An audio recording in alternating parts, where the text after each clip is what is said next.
मस्तूरी तहां जी सरवाणा प्रोफेसर गुल मोहम्मद मस्तूरी तरफ़ां लाचार तबिके जे रोज़गार वास्ते मदद करण लाइ हिक तक़रीब जो अहवाल रिपोर्ट मंज़ूर कालरो। चंडोलाहिया जी नेक मर्द इंसान दोस्त मस्तूरी तहां ऐं एजुकेट सिंध स्कूल जे बानीकार प्रोफेसर गुल मोहम्मद मस्तूरी जे सरवाणीअ में ग़रीब बेपहुच ऐं लाचार तबिके जे कुझु फ़र्दनि लाइ पंहिंजो कारोबार करण वास्ते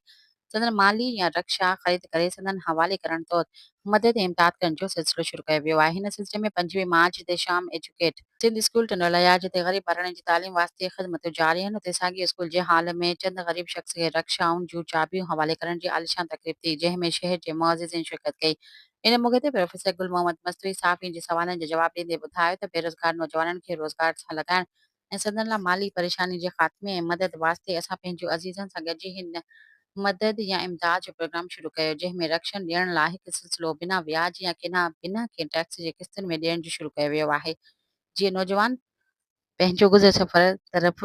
लाड़ो पैदा थिए जंहिं सां पंहिंजे कुटुंबनि जो सहारो बणिजी सघनि। टंडोलाहिया जे हवाले सां ही तक़रीब ग़रीबनि लाइ पंहिंजे रोज़गार में मदद करण लाइ ॿियनि सरहदी वारनि जो ध्यानु छिकाइण जी मुनासिबत सां ख़ासि अहमियत रखे थी।